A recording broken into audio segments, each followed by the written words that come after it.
Hello mga kabibulab, isang magandang umaga po sa ating lahat. Nandito naman kami ngayon sa laot. Ayan. So may isda ulit kami mga kabibulabs.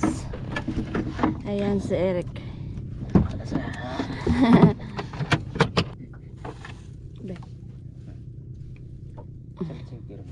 Ulag. So dahil summer na ngayon mga kabibulabs at ayan lumabas na si Haring Araw at yung ating panahon po ay maganda, maliwalas, and then yung ating dagat po ay kalmadong kalmado, hindi katulad dati na malakas. So by the way ay si Eric po ay huli agad. So ang kanyang nahuli ay sapsap and then galonggong. So syempre huli din ako po mga kabibulabs. Yung ating nahuli ay sapsap din at galunggong. Ayan, so 2 piraso din pala yung aking nakuha. So ngayon po ay marami ring mga bangka na nangingisda. Yung iba ay nasa likuran namin mga kabibulabs. So dahil maganda nga yung ating panahon ngayon ay dito sila sa dagat nangingisda din katulad namin. So kapag malakas po ang dagat, so syempre nasa bukid tayo or sa bundok tumatanim ng mga ating pagkain like mga saging. So ganon, at 3 piraso pala yung huli agad ni Eric, kaso yung isa ay nakawala, nakaalpas, sayang. So ako ay sapsap pa rin yung aking nahuli. Siguro season ngayon ng sapsap na isda mga kabibulabs, kasi kapag kumain sa aming sabike, grabe. So minsan naga-4, naga-3. So ang dami nila. At yung galunggong din po mga kabibulab, siguro season din nila kasi kapag kumain sa aming sabike, madami din po. At mga 2 piraso din po ang kumakain. So kasama din po pala namin si Ate Mary, sa isang bangka din po siya. At nagsasabike din po mga kabibulabs para may pang-ulam din, kasi kapag bibili nga kami sa talipapa or sa tindahan ay mahal po ng isda ang kilo dito sa amin. Kaso kapag kami naman po ang nagbenta ng isda ay mura lang din po ang kanilang kuha. Siguro sa kanila na yon. Syempre negosyo yon eh. At ayan, so sapsap pa rin ang nahuli ni Eric, and then bisugo. Ayan, kanina ay bisugo at ngayon ay sapsap.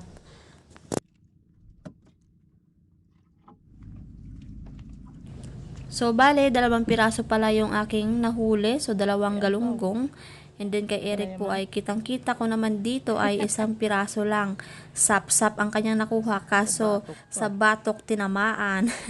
At nagtanong pala dyan sa akin si Eric, bakit daw ang kumakain sa akin ay galunggong, ang sa kanya ay sapsap, kasi minsan lang po siya kinakainan ng galunggong mga kabibilab. Siyempre ang sagot ko naman ay wala na akong alam dyan, kasi ikaw naman ang gumagawa ng pain, kasi si Eric lang naman po ang magaling gumawa ng pain mga kabibilabs. And by the way, yung aking huli pala ay bisugo, at ayan, lumutang na, kasi kapag once na nasa taas na yung bisugo mga kabibilabs ay lumulutang talaga yan.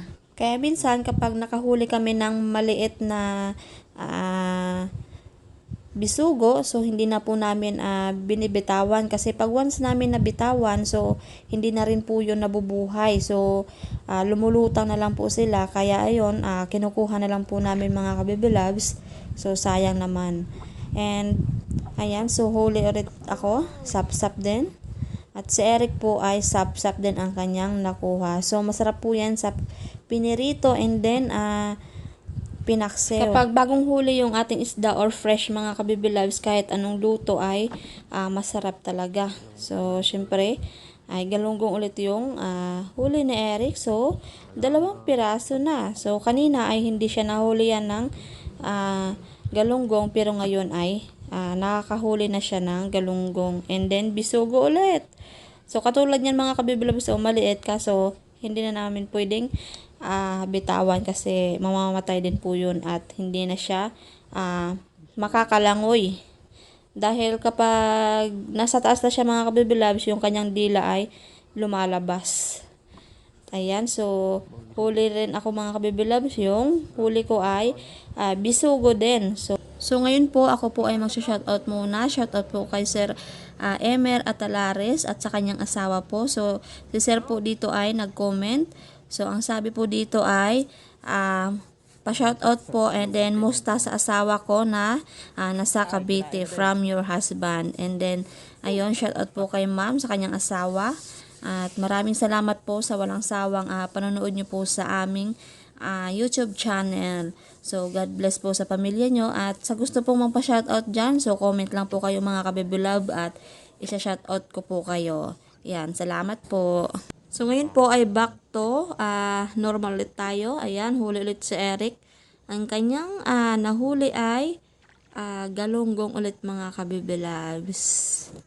Mga kabibulab, so ngayon po ay uuwi na kami dahil mataas na yung araw.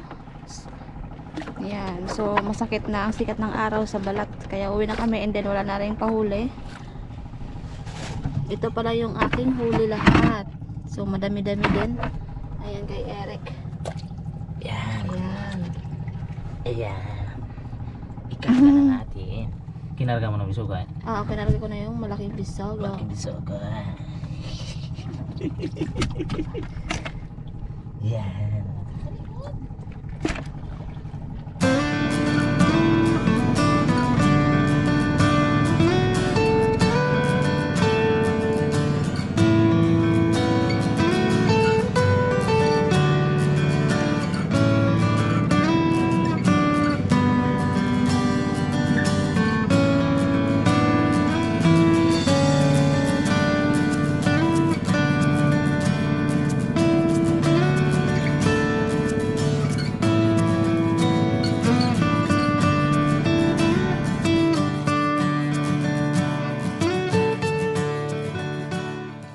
So nandito na kami ngayon sa bahay. So yung aming isda po ay dadalhin namin sa kanila nanak. Ayan. So ilipat natin ang ating nahuli sa namin sa langgana. Kasi patay na kami ng pang-ulam mga kabibilabs. At yung iba ay dalhin namin kanila nanak. Ayan. So ito lang yung aming ulam ni Eric mga kabibilabs. Mga kabibilabs, yung mga galunggong ay ibebenta namin. Para naman ay may pangbawi kami sa gas. Ayan, si Eric lang po magbebenta at ako po dito ay mag-saing pa. Kasi hindi pa kami nakapag-umagahan. So, bali mga kabibilabs ay ihahatid na po namin ng isda para sa kanila nana. So, 3 pamilya ang ating bibigyan doon. So, si kuya ko, and then yung tatay ko, and then sila nana. Ayan. So, ready na yung ating isda. Nakalagay sa box. Ayan po mga kabibilabs. So, alis na po kami. See you na lang doon mamaya. Ayan, yung ating isda na dadalhin mga kabibilab. So, madami. And then, merong yelo. So, yung isda po pala ay nilinisan ko na kasi para hindi na po sila mahirapan sa paglinis mga kabibilabs. Ayan, so, alis na po kami ngayon. So, nandito na pala kami ngayon sa bayan mga kabibilabs. And then ngayon po ay dadaan muna kami dito sa tindahan ng mga damitan at iba pa. Kasi yung aking ate mga kabibilab, kung meron daw po akong lumang tsinelas at hihingiin niya daw po. Ang sabi ko naman po sa kanya, wala akong lumang tsinelas. Kaya ito ay napagdesisyonan ko.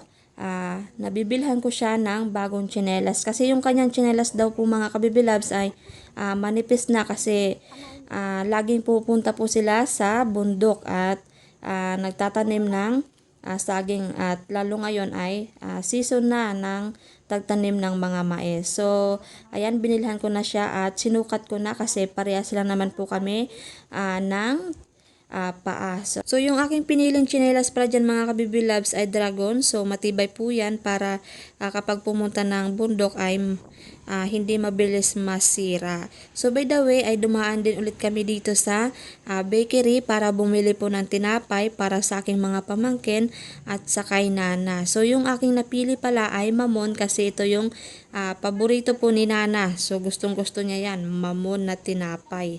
At ayan, so, ngayon po ay pupunta na tayo sa amin. At malapit na tayo mga kabibilab. So, dito na kami ngayon sa Yugan at nandito na ako sa bahay ng aking kuya. So, mukhang walang tao kaya dito tayo pupunta sa bahay ng aking tatay. At ayan po ang bahay niya. So, made in kawayan, native na native mga kabibilab. So, bibigyan din po natin ng isda yung aking tatay kasi wala silang ulam. So, kapag dito talaga sa amin mga kabibilabs ay hirap talaga sa ulam kapag lalo walang pera. Kasi kahit noong nandito pa ako sa amin mga kabibilabs, so kapag walang pera talaga ay hindi kami makakabili ng isda. Pero ngayon, thankful ako dahil napangasawa ko si Eric na marunong mangawil at ayan, nakakasupply na rin po ako ng isda para sa aking pamilya. At ayan pala yung aking tatay. So, nakahubad at dahil mainit mga kabibilabs ang banas dito sa amin.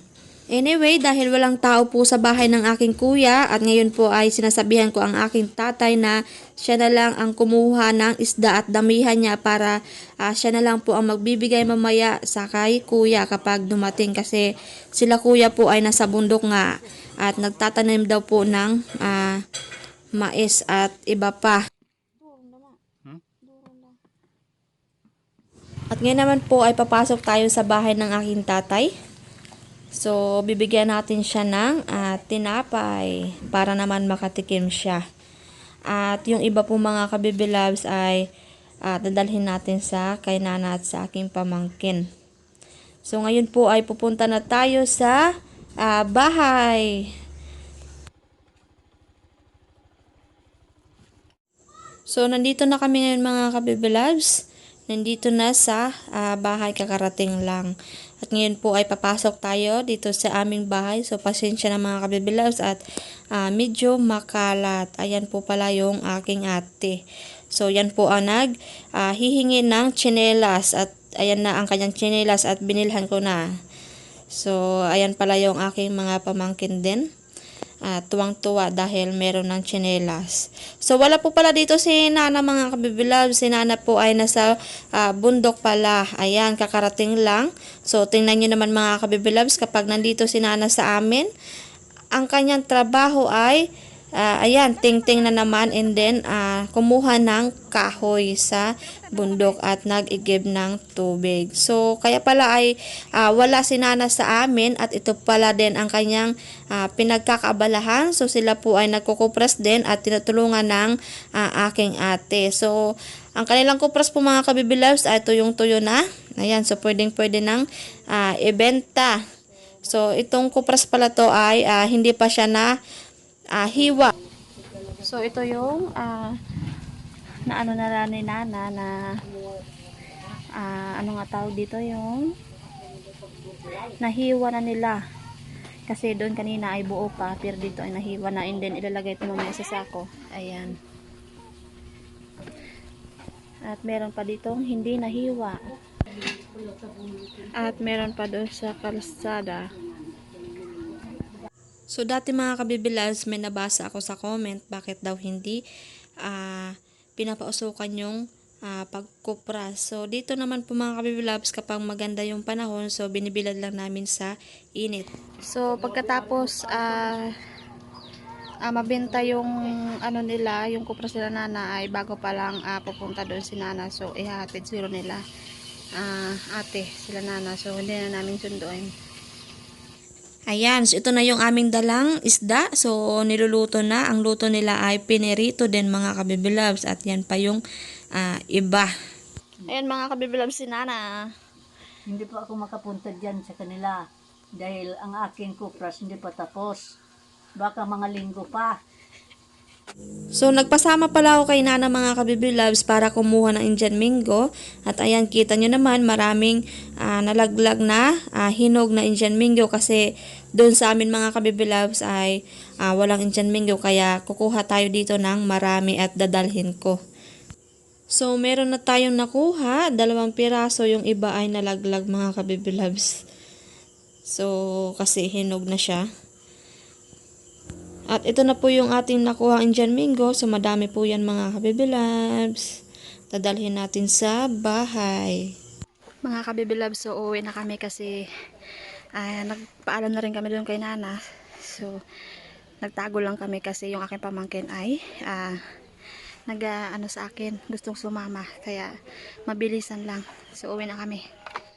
Ayun mga kabibilabs, bali nandito na po kami ngayon sa bahay, kakarating lang namin.